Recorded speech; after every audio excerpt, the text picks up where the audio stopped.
yang dikasihi Tuhan, selamat bertemu kembali dengan saya, Siana, di channel Kebahagiaan Sejati. Pada kesempatan ini kita akan merenungkan firman Tuhan yang terdapat di dalam Mazmur pasal 133 ayat 1 dan ayat 3. Bunyinya demikian. Nyanyian Syara Daud. Sungguh alangkah baiknya dan indahnya apabila saudara-saudara diam bersama dengan rukun. Seperti embun gunung Hermon yang turun ke atas gunung-gunung Sion, sebab kesanalah Tuhan memerintahkan berkat kehidupan untuk selama-lamanya. Saudara-saudara, menyadari bahwa konflik di dalam rumah tangga merupakan masalah yang sering timbul dalam setiap rumah tangga. Maka adalah penting bagi kita untuk mengetahui bagaimana cara untuk mengatasi konflik.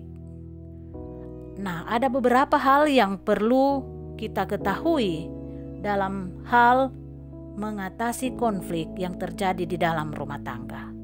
Yang pertama yaitu memahami konflik itu sendiri. Apakah arti yang sesungguhnya dari konflik itu?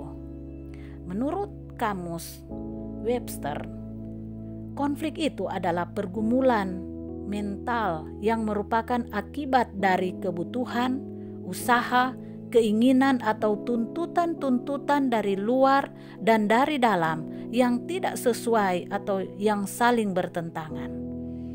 Nah, definisi ini merupakan suatu tantangan bagi setiap pasangan suami istri.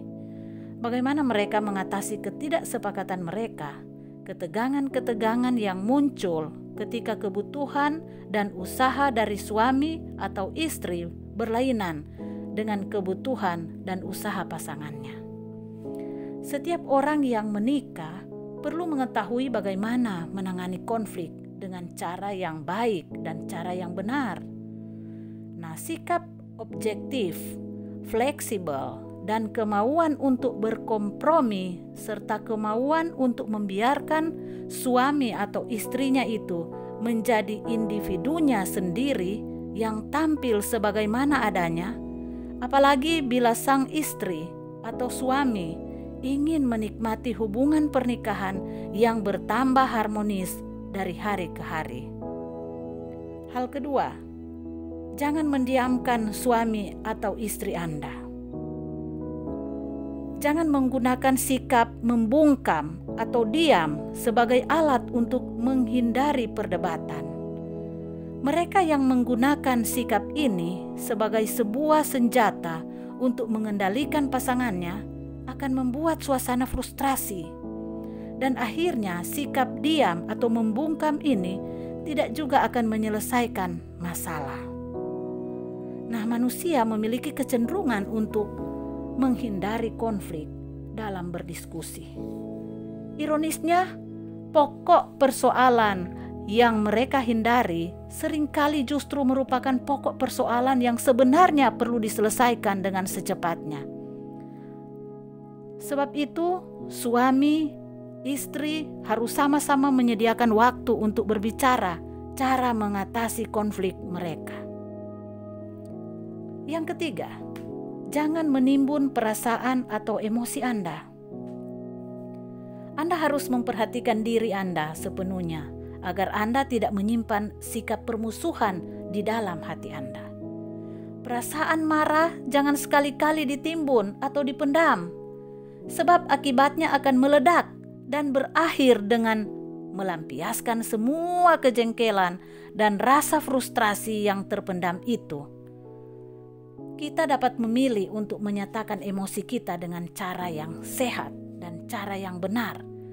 Nyatakan perasaan Anda, jangan simpan perasaan Anda.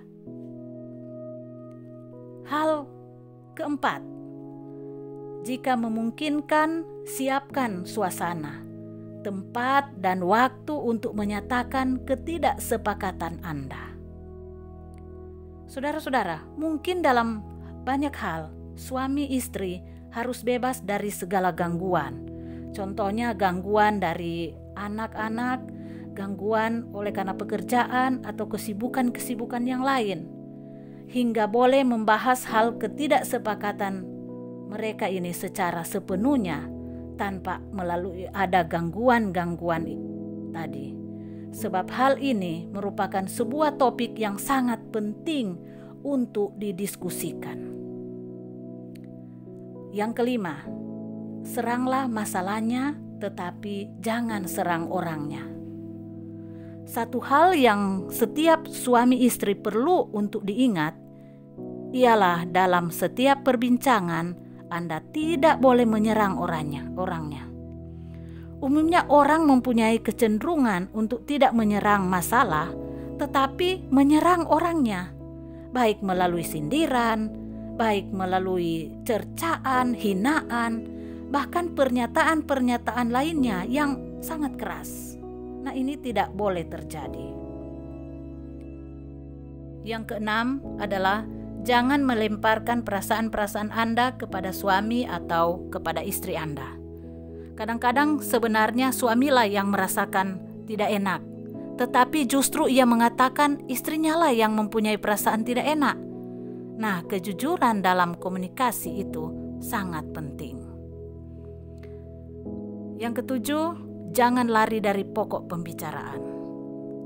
Suami ataupun istri harus mengetahui secara tepat apakah sebenarnya yang sedang Anda perdebatkan, dan tetaplah pada pokok perdebatan itu.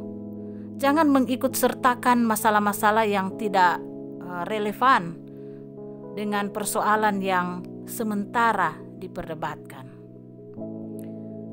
Yang kedelapan, sediakanlah suatu jalan pemecahan bagi setiap kritikan yang Anda lontarkan. Jadi bukan hanya kritikan yang disampaikan, tetapi harus ada jalan keluarnya. Sudah ada jalan keluar yang kita berikan untuk kita bisa jalankan itu. Kemudian yang terakhir, apabila Anda salah, akuilah kesalahan Anda, dan apabila Anda benar, berdiamlah. Saudara-saudara, dalam mengatasi konflik yang terjadi di dalam rumah tangga Anda, ikut sertakanlah Tuhan di dalamnya, dan biarlah Tuhan akan menolong Anda untuk memberikan jalan keluar dari setiap usaha yang Anda sudah lakukan. Kerukunan hidup dalam rumah tangga adalah hal yang penting yang harus kita usahakan dengan pertolongan Tuhan tentunya. Karena kesanalah Tuhan memerintahkan berkat kehidupan untuk selama-lamanya. Bersama dengan Tuhan tidak ada yang mustahil. Tuhan kiranya memberkati rumah tangga saudara untuk hidup rukun, saling mencintai sampai maut memisahkan saudara, bahkan sampai hari Maranatha adalah doa saya. Shalom.